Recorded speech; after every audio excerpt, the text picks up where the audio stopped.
Greetings. I wanted to talk a little bit about a couple little neat desktop speakers that I came across, and one of them really blows me away. I'll go into a little bit of the history and how they were evolved and what the company did, but these were JVC. Now I've got two types here, the smaller one and the bigger one that actually has a wood cone. And this is a sleeper. If you're out looking for a couple of these, you can find them on eBay. And actually, they don't sell them. I haven't found where they could sell the complete systems in the United States, but they used to.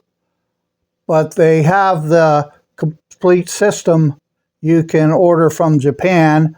They're I've seen them from $1,500 to $2,000 that come with an upgraded version of this wood cone speaker. Yes, wood cone. We'll talk about that in a little bit. I'm going to open these up and I'm going to show you what's inside and the differences. Now, this one really surprised me. I really don't know what to say of how well this sounds for a desktop speaker. I mean, it rivals thing. It has good bass. What can be out of a small speaker? I don't know. It'd be interesting to send this one over to Danny at GR Research just to see what the specs really are, have them analyze it. I may do that. But the smaller one, it came with a smaller system. I remember way back in the late 90s, I was at Sears and I saw one and I said, wow, that's a really nice little system. And it actually sounded pretty good in the store, of course.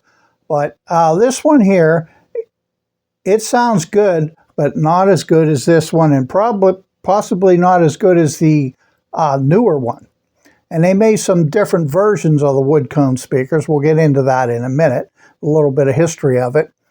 This one sounds good, except there's a little bit of, I would say, you call that resonation in the box on the lower frequencies. It has a different type of cone. But let's look at these, and I'm going to open them up. We'll talk about it, and I'll get into a little bit of the history of how these wood cones came to be.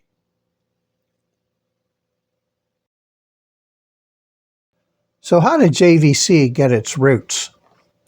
Well, if you notice the logo with a dog in front of the vintage photograph, the Victor Talking Machine Company was founded in 1901 in the United States, and they were a leading producer of phonographs and records at the time, but they also wanted to sell in Japan. So in 1927, they founded JVC as a wholly owned subsidiary over there to market all their phonographs in Japan. But in 1929, Victor was purchased by RCA and hence renamed RCA Victor, as we're familiar with that name and that logo. But because of tensions overseas at the time, RCA sold its interest to JVC in 1938 to a company who is now known as Toshiba, which we should be all familiar with that name. Then in 1968, JVC established their wholly owned subsidiary in the United States called JVC America. So there you have it. It was just a little bit of a short history of how they came to be, started in the United States and then wholly owned from Japan. Let's look at the smaller speakers first. Now, these originally came with the FS7000, and the labels on the back part number are SP-UX7000. These are 4-ohm, 20-watt speakers. The FS7000 receiver put out 13 watts a channel. The cones on these speakers were their Hyper Neo Oflin cones, which were made of microscopic ceramic flakes and olefin copolymer, and it supposedly produced a more natural and dynamic frequency response. The frames on the speakers themselves are just stamped frames, nothing to write home about. And looking inside the cherry wood box, the hardwood box, there is one piece of acoustic felt in the bottom, which is possibly why when I tested these out that there was a little bit of resonation from the sides of the boxes. I'll have to experiment with these little ones and see if I can put something in there maybe to tame that down a little bit. But I want to move on to the ones with the wood cones, because those guys are the real sleepers of the day. An interesting story behind the development of the wood cone speakers is the engineers figured to recreate the sound of concert hall instruments. You know, they were made out of wood, the cellos, violins, and other instruments. So they thought if they could make a speaker cone out of wood, that it would give a better musical signature. So they had an issue where the diaphragms would crack early on. It took them over 20 years to solve this problem. They tried all kinds of things, including boiling wood sheets, soaking them in water, but nothing seemed to help. So one of the engineers, as the story goes, happened to be visiting a Japanese pub after work, and he liked to eat a lot of squid, soft squid, but he was wondering how the hard, rubbery food was softened, squid. So he looked into that, and he found out that the squid was softened when it was soaked in sake, rice wine, overnight. So he got together with his other researchers, and they discovered that you could do the same thing for wood. When it was soaked in sake, the wood sheet becomes soft and pliable enough to undergo stamping process without breaking or cracking. They found that birch offered the optimal set of acoustic characteristics to use in the process of making the wooden cones.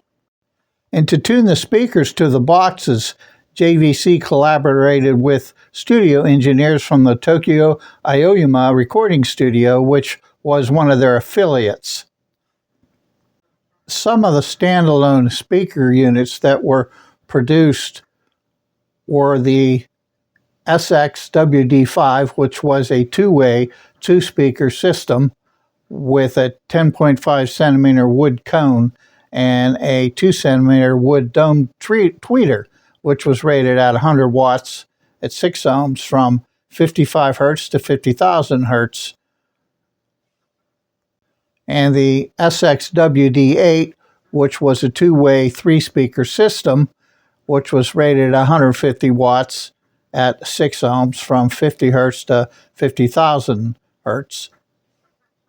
And also the SXWD10, which was a two-way, three-speaker system with 10.5 centimeter wood cone speakers, two of them, and 2 centimeter wood dome speaker rated at 150 watts at 6 ohms from 45 hertz to 50,000 hertz.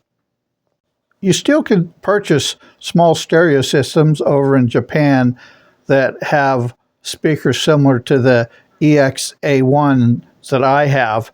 And also, if you look on eBay, you'll see some of these, and you can find some vintage complete systems for sale too, though I do think the price tag is a bit high. I purchased my set of EXA1 speakers on eBay out of just curiosity of what they were, the wood cone speakers. And if you wait around and look at some of the auctions, you can pick these up at a reasonable price, because some of them are asking crazy high prices, which I really don't think they're worth that much. The wood cone on these small speakers is surrounded by a rubber surround. And as you can see, the Kitty approved cast frame, which is a vast improvement over stamped frame in speakers. These are rated at 30 watts at 4 ohms. The cherry wood cabinet is about 7/16 inch thick, and I imagine they tuned it with the wool. The white speaker wool is covering the whole right side, and black felt is under the excursion tube on the bottom, but they also put a 3-inch piece of black wool, glued it onto the left side right in the middle. Only reason I can think of it is because that's how it had to be tuned. So as you can see, there's a piece here. This one of them fell out, the glue dried out. I had to glue it back in.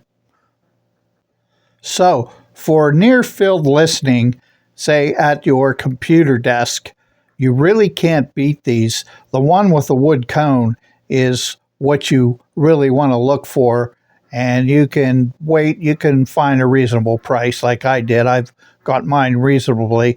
As I said, on eBay, when you find them, sometimes they really want too much money. But I tested this out through one of my little chip amps, one of my little TriPath chip amps. It's 50 watts per channel.